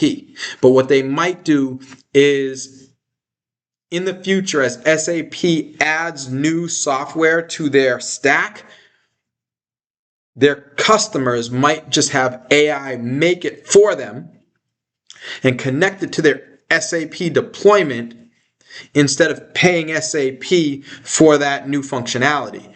And that does justify a re-rating of the stock to some extent. But you got a lot of companies out there that have moats. Hardware-enabled software, software-enabled hardware, things like, you got to look at these companies. They're in a vacuum. Every company is different. So no, not every software company is destroyed by AI. In fact, there are many software companies that are going to really take off because of AI. Because if they have a captive audience, and let's say they have a hardware solution, and the only thing that runs on that hardware is software. Think Nintendo, for example. It's going to be a lot easier in the future for Nintendo games to be developed. Nintendo's going to end up spending less money to make the next video game than the last one because AI is making it cheaper. But it's their hardware. I can't make a game and compete against Nintendo on Nintendo's system without paying them a royalty to have my game on their system. So this is great for Nintendo. I haven't even looked at Nintendo because Nintendo's a giant company. I don't care. But let's see if I can get. All right, there it is. It's been down. Look, and look, it doesn't take a rock scientist to look at this chart and say, if there's a time to buy a Nintendo, it's probably now because look, you see it goes up, it goes down, it goes up, it goes down, but you can like really easily draw a line over the tops, draw a line on the bottoms, see if they parallel somehow. They don't, keep playing with it a little bit. Delete that one. Now I'll use this one. Right? Something like that. Boom. Nintendo looks pretty good to me. I'm not buying Nintendo. It's a mega cap company. It's got a ton of analysts. I don't want to compete against a ton of Wall Street analysts. I want to compete against some jerk off short seller trader who doesn't know what fundamentals are. Probably doesn't know how to spell fundamentals. So that's the answer on Crescendo, and there's your chart. That tells you all you need to know pretty much, right? TPCS and Intermap. Intermap's another one, by the way. heavy assets, giant planes, and this infar equipment, right? INSAR equipment, the satellite, boom, how they measure altitudes from airplanes. Heavy assets, low obsolescence. They've been doing this for years and years and years, right? And they're ingrained in the United States government, in the Indonesian government, the Malaysian government. Governments around the world rely on Intermap. And they're just in a little bit of, they're not in wait time, they're in gold mine, they're proven, but they're in what's called a rough patch. We're waiting for this Indonesian deal to come through, and it's taken longer than expected. Surprise, surprise, government deal taking longer than expected to happen. And the stock got hyped up. It was a great find because they're going to get 200 million from Indonesia. I was here telling you about that. But when it gets too close to the top line, it's all priced in. And what's interesting about this is it was largely priced in. There was still room to go higher, but we still didn't even have the deal yet. And we still don't have the deal yet. So the stock re-rates into a level that kind of accounts for, look at that, it's somewhere in the middle, 50-50 chance they win the deal. Okay, that makes more sense. By the way, I think it's better than 50-50. And that makes it interesting to me. And so you can guess that when the stock got low in this technical channel, can zoom in, you see, we can draw little white lines, right? Make it parallel. Boom, there you go. And there's the channel that it's in, the downtrend channel. And what you want to do is if you're interested in buying a certain level, okay, look, not only is it low from the top to the bottom, I haven't turned these green and red, right? But this is where the green and red lines would be. So it's pretty low there. And at the absolute bottom here, you can bet that I was probably buying right there. And if it was extra shares, if it was trading shares, then you could bet that I'm probably taking my profits here on those trading shares. But I still like this stock here because sitting here in the fundamental channel is still roughly like it's less than 50-50. I think there's way more than 50-50 bet that they win that deal and the stock starts going higher. And trust me, if I take those trading shares and I sell those trading shares and the stock breaks out of this channel, I might be buying those shares back at a higher price, and that's cool. I got no problem with that. That's just part of the game because I know at that point, because Indonesia, right? If they win Indonesia and the stock gaps up to $2, fine, because I think it's going to go to 3 and 4 over the next few quarters if and when they win Indonesia. I've already got my bet based on the fact that they don't have Indonesia yet, but once it's a sure thing, that re-rates the value of the company. And a lot of people, like with AEHR, when I came here, where was it? Was it here? Where the stock gapped up like 13%? Yeah, it was right here. Look at that, perfectly at the white line too, where they came out with the news of their new silicon photonics customer. They didn't name it, so there's no excitement as far as that goes, but it was a new silicon photonics customer buying production machines, not test machines, production machines.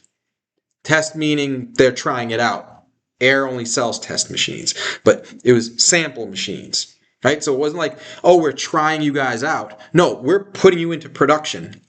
And this is a new silicon photonics customer, not the original Intel, right? That was their old silicon photonics customer, which is still a silicon photonics customer, but now they got another one. And that just proved that, boom, silicon photonics is taking off and it's huge. And so the stock being up 13% is not enough. I was buying more stock up 13% that morning because I knew it was worth a lot more than that 13% move. And I came here and I told you that on the very next show, and boom, we're popping champagne today, right? Is TPCS and Intermap in a similar boat, being dependent on government slowdowns? Yes, but who cares? I really don't worry about government slowdowns or shutdowns or any of that stuff, right? Like, can you trade the stock out? You got to move fast. You got to move fast because if the stock is already down because of a government slowdown or a government shutdown, right? Then it's too late. Look at this, VTSI. Their government shutdown impact is ending and the stock has been taking off, right? So even though they're not completely out of the woods yet, they're in less danger now because the shutdowns are ending. You have to take more of a long-term approach because I can't guess where the stock is going next. I can use these lines and stuff as guides, the white lines as guides, but it's really the red and the green lines that you pay attention to, and it's really a long-term mindset. Stan Druckenmiller, one of the top, to me, top two investors ever. Warren Buffett, Stan Druckenmiller. Stan Druckenmiller will tell you that he takes an 18-month approach. He says, what do I think the stock will be worth in 18 months? And I buy it today based on that, not where I think it's going in 18 minutes, 18 hours, 18 days, or 18 weeks. This is one of the richest men on earth. One of the two best investors ever. I would say number one over Warren Buffett. And you're not going to follow what he does? That's dumb. I follow what Druckenmiller does because I want to be the billionaire 70-year-old when I'm actually 70, as opposed to what I look like today. I do look kind of I look older today on the video. Damn. We'll take care of that. See, that's lighting. I'm handsome. Hey, Mark. Why did you change your red line on Gatekeeper? Oh, damn. Look, I just lost the space. Here we go. Let's see what we got here. Oh, no, it didn't get changed. I think there was or if it got changed, I don't remember if it did get changed or did I get rid of the one that was above? Because the momentum that they had was crazy. And I didn't know what was going to happen. And we still had some research to do and all that. And as it turns out, right, the first red line was this line right here, which you could have drawn just by looking back and saying, okay, we got the bottoms. 1, 2, 3, 4, 5 bottoms. That gives us a good idea of where this line belongs. And you create a parallel line and you go to this top and boom, that's probably where the red line belongs, all else being equal. And that proved to be the case. I mean, we should have been taking profits all the way up anyways, because we bought this I gave you this at 30 cents. At 30 cents, when it got to 60 cents, you should have sold some. And then you'd feel bad because it went to $1.20. You know, damn, I could have doubled my money again. Who cares? You just doubled your money. Take some money off the table, right? And that's going to lower your potential for long-term loss on this thing. And then it went to $1.20, and then it went to $2.40, right? And if you took profits all along the way, you probably have way more profits in your pocket than your original investment, which means that the stock going down is not hurting you from an overall profitability on this stock perspective. And look, you zoom in and you have this happen again. While everybody was freaking out and scared about the stock, you could have just drawn a couple of white lines. Look at that. And been buying down here, knowing that the company is still good, that the story hasn't changed, and made yourself a quick little 21%.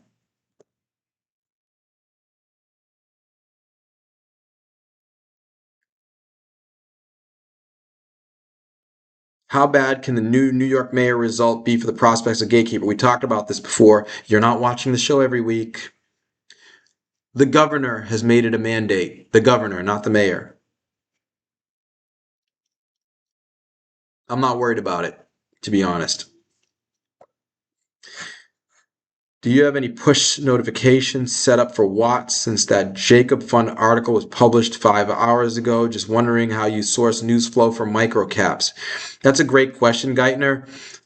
Bro, I've got 10,000 followers around the world on various channels.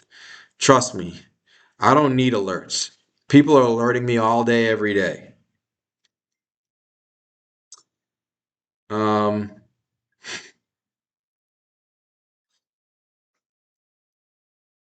Thank you for the comments on my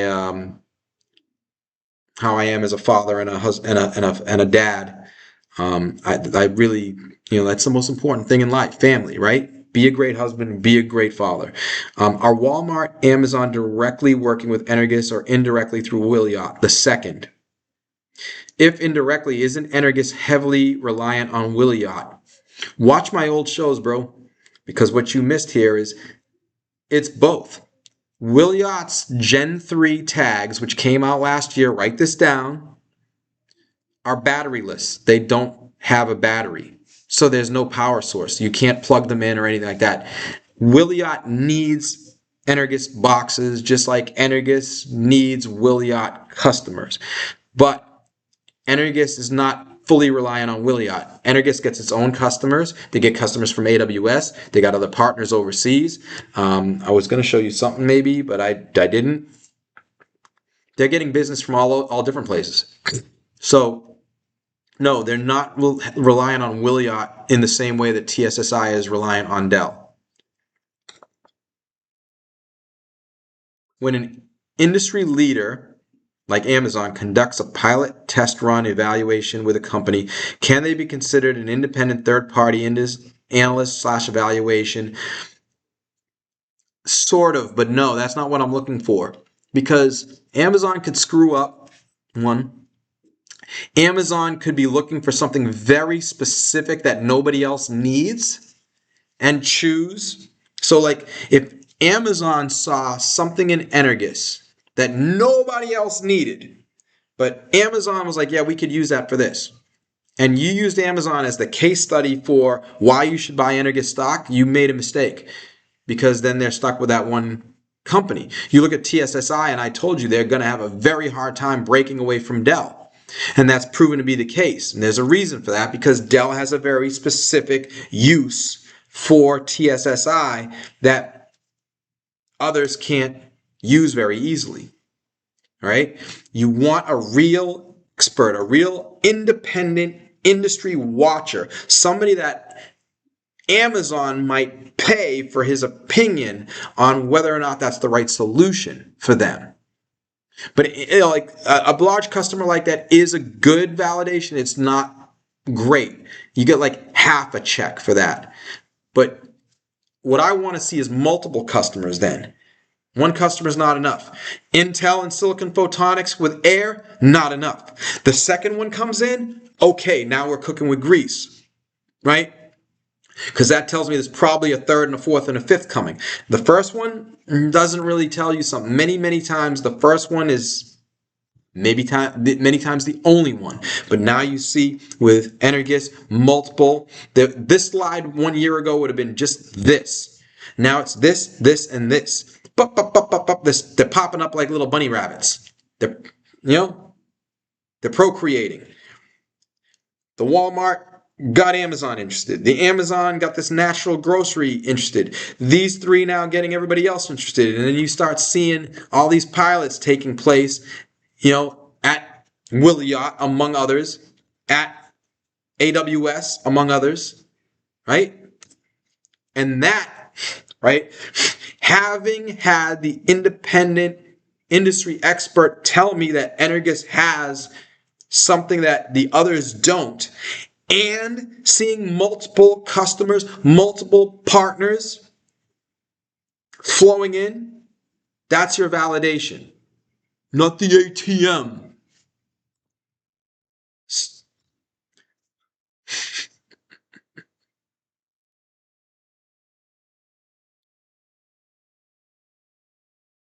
Have you considered a podcast interview on your channel with the CEOs of companies? No, I like doing it this way. It's a great idea. There's a lot of great ideas out there, but here's the thing, man. If I wanted to do all that, I would. Like, I'm a multimillionaire with no job. I'm retired. I come here a couple hours a week because it's really fun and it's rewarding to come and do this for y'all, right? But like, obviously I don't have the great lighting because I look older today on my show. I'm not dressed special. I'm not in some studio. I don't have the mic in front of me, all that fancy stuff that you see the 10,000 clowns using to make themselves look better. I ain't doing that. I got better things to do. I got a daughter to play with. I could be playing with her right now. I promise you guys a couple hours every week, and that's the right thing to do. But I ain't going to spend extra time trying to make myself look good, make my studio, this, that. F that. I'm here. You're hearing me. You're seeing my charts. It's good enough, right? And bringing CEOs on, that's extra work, you know? I just don't like, it's a great idea. I just don't like it for me. KRMD chart. There you go. Amplitude, I missed the notes and didn't bail on time. My own fault. If it were you, would you take the loss? So the rule is when you make a mistake, correct it. I hate that. And it's usually not until somebody has lost their ass on something that they realize, geez, I think I made a mistake. What do I do now? And a lot of times it might be a confirmation bias. You might be asking me because I'm down, I feel pain, and I want somebody to tell me to sell the stock because I don't want to make that decision. I'm not saying that's what you're doing here, but a lot of people will, right? But when I make a mistake, I instantly rectify it. If I should have sold the stock before, then I sell the stock when I realize that I made the mistake. If I bought too many shares, I could be down $1 on that stock, but it was a mistake to buy those shares. I rectify it and sell off the shares so that I have the right position that I was supposed to have in the first place. When you make a mistake, rectify it. Sometimes it'll work in your favor. Sometimes it won't. Just remember that part. Okay? I've made mistakes. Oh, man. I remember I bought stock for my mom, and I meant to buy $1,000. And I bought 10,000 by accident, and the stock went up a lot. Now, if it had gone down a lot, I would have crushed her, right? Like back then, that was a lot of money. I would have really hurt her badly. But I was lucky and it had gone up, and I saw the mistake and I was like, oh my God, how did I not catch this in all this time? But oh my God, like, thank you, God, for not making this become a disaster. And I immediately sold it down to the right level. Sometimes it will work for you. Sometimes it will work against you. Think about it as that way and it'll all be out good in the wash. Just follow the rule. All right, lightning round. Do you still hold and research Kraken? I still watch it. I think the acquisition is good. I don't hold the stock right now. It's just too high for me. CTLPP chart. I don't have a chart on that. My thing doesn't work for that. But you can see how CTLP has been acting. It's because the prospects of this acquisition going through has been increasing in recent weeks. Lightning round. Looking for question marks. VTSI was rumored this morning to soon secure its first prime military award. If that comes to fruition, would that warrant a larger size position as it is operating on more cylinders? Bro, I mean, you need me to answer that question? That was like, take away the question marks and it's a great statement.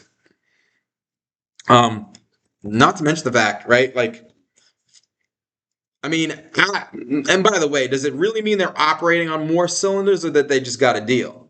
So don't confuse those two. But the fact of the matter is, here's the chart on VTSI, right? If they start operating on more than one cylinder, right? We're on a scale of 1 to 10 cylinders, and right now they're just one cylinder. Anything more than that justifies a higher price. There's 2. 2 cylinders is $6. 4 cylinders is $8. 6 cylinders is 15. All 10 cylinders is 25.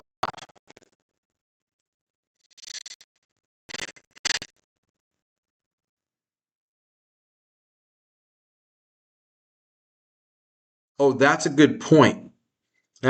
Seeing this, that's the thing. I don't get jokes like that. They ask me if I look 70 because of that article from like 24 years ago. Yeah, I know, bro. Like that's what happens. And I don't. Get it out of my head. I don't care. I look how I look. I'm me. I'm happy to be me. I'm gonna look older a year from now than I look now. You are all gonna look older. I ain't as handsome as I used to be. I'm handsome, but I ain't as handsome as I used to be. And at some point, I'm gonna look uglier and uglier. That's what happens. You get older. Get that through y'all heads. There's something called The Middle Passage. It's a book called The Middle Passage. I read that when I was about 30, and it helped me a lot to understand how old people think and how they deal with getting old. You could see pictures. I know somebody look like Superman when he was younger. He does not look like Superman anymore, but he's still a happy dude. This is just part of life, unfortunately, until they cure death, right? But thank you. I appreciate the care. 354, lightning round, last 2 questions. If I haven't answered your question, put it in the queue again real quick. All right? Can you help us identify red and green lines for some large companies? No. I already told you I'm not taking, right? Like, I don't need to do work. And if I'm going to work on building red and green lines, I'm going to do it for small unknown companies where I can make more money. It's easier to triple your money on small companies than it is the companies that you mentioned in your question. But it's legit. You asked a legit question. I'm giving you a legit answer. But I already told you I don't take requests. So you should know that. Put that in your notebook. I don't take requests. How can one determine the pricing of a company's products, for example, such as Watt or OPTX? Some of the products' pricing information is available online and others there's none. Any advice? You got to dig.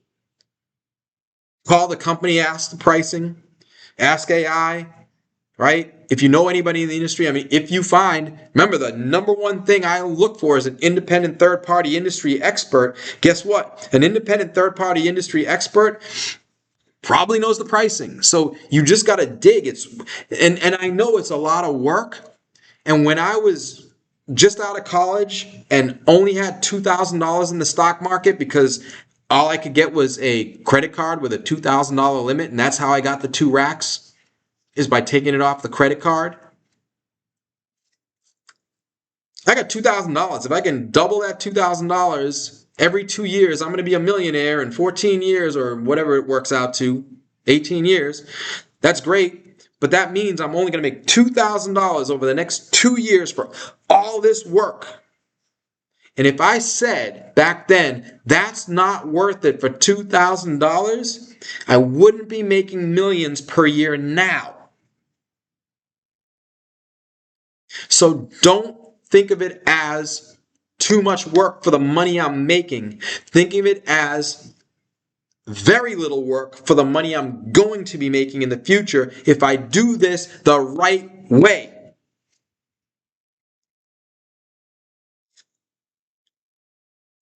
Somebody asked me about hyperliquid. I don't know hyperliquid. I don't cover hyperliquid. I don't trade. I don't do trading platforms or any of that stuff. Most of the time the right answer is I don't know. I don't know. Curious if you're looking at Nokia. And there you go. Like, all right, we're gonna end the show. People are like asking me about you're basically, for the 3rd time, I don't take requests. Mark, do you cover ABC? Do you cover DEF? Do you cover micro strategy? Mark, do you cover macro strategy? Do you hear how dumb that sounds when I say it? We have 10,000 stocks, y'all. And I know all of y'all are new. A lot of y'all are new in the chat, but I want you to get it through your heads. You're not listening to me. I don't take requests. I talk about the stocks I answer questions about those. You get what you get from me, and that's it. But you don't ask me because think about how dumb that looks. If I just go through some random list of stocks, what are the chances that I know the stock? And we're going to spend time here letting you just rattle off every ticker symbol in your portfolio and ask me if I know something about one of them? Does that make any sense? No. Okay? So don't take it the wrong way that I'm yelling at you right now, but I did say this not once, not twice, but 3 times, stupid. Don't be dumb. Learn how to be smart. Learn how to listen. Take notes. Mark said he doesn't take requests. Now you know. Now you won't get yelled at. Now you won't be called stupid. And that's how we're going to end the show? No, I gotta, let's see. Here we go. I'm going to end the show like this. Mark, I've been following you since HMNY, man. Appreciate the thoughts and guidance. I love that, right? I introduced HMNY as a speculative pick at 3, speculative. It went to 38. At 36, I said there's no way anybody should own any of this stock. It went to 38 and started dropping. At 12, I said it's going to 0. It went to 0. The CEO went to jail. I went into the movie about it. Movie crash. A whole 5 seconds. They were at my crib for at least 4 hours. And they put me in the movie for 5 seconds. But at least I'm in there. It's all good. So anyways, on that note, y'all, it's Friday. It's Money Mark. It's Stock Talk Live. Go out there and see if those other idiots out there give you what we're giving you right here, which is the real deal. Not trying to make money off you, just giving you back what my mentor gave to me. Knowledge to get rich. What do I get for that? Your compliments when you get rich. And I love that. It makes me feel good. All right? That's it. Not like those trader dudes out there. They're going to teach you their trading system so they can make money. They're going to give you this stock so they can make money. They don't care about you. Do you know how many, look at like a Tim Sykes. He's got 1.2 million followers. Do you think 1.2 million people are paying attention to him every day? No, I'll guarantee you that 3/4 of those people got burned and have left, but they just didn't unfollow him. If he had 1.2 million people listening to everything he said, every stock he would talk, and you know, a lot of his stocks move anyways. All the power to him. As long as he stays on the right side of the law, man. I met the dude. Not my cup of tea, but okay, great. But trading is not the way, y'all. It's not the way. Warren Buffett was the richest man alive. He didn't do it trading. Stan Druckenmiller is the greatest investor ever, in my opinion. He didn't 30 years. 30% per year. No losing years. Okay? Didn't do it trading. Okay? Stan Druckenmiller, the closest thing to me really is Stan Druckenmiller. That's like, I do things his way. You go watch videos on Stan Druckenmiller and how he does things, and you're going to be like, damn, that sounds a lot like Mark. He doesn't draw red and green lines. He doesn't need them. He's got them in his head. I draw these lines for a frame of reference so you could see them, etc., etc. I'm out of here. Mulțumesc foarte mult. Cu plăcere. We're out. Baby! Baby, let him in. Oh, is the door locked? Oh, come on in. Show's over. I just got to shut off the camera. She's not going to be on the camera. This is. See, the time was like, no, I'm not letting, and you started to say something again. It's like, no, I'm knocking at the door. No, this is just the outro. Like, people get to see me in real life in the last minute until I can get to the button where I shut this thing off. No, I get it. It's just that I'm saying that I see. You're still on the live, by the way. Yeah, no, she's not on the live. Like, you're talking on the live. You're telling me to end the show. I already ended the show. This is real life.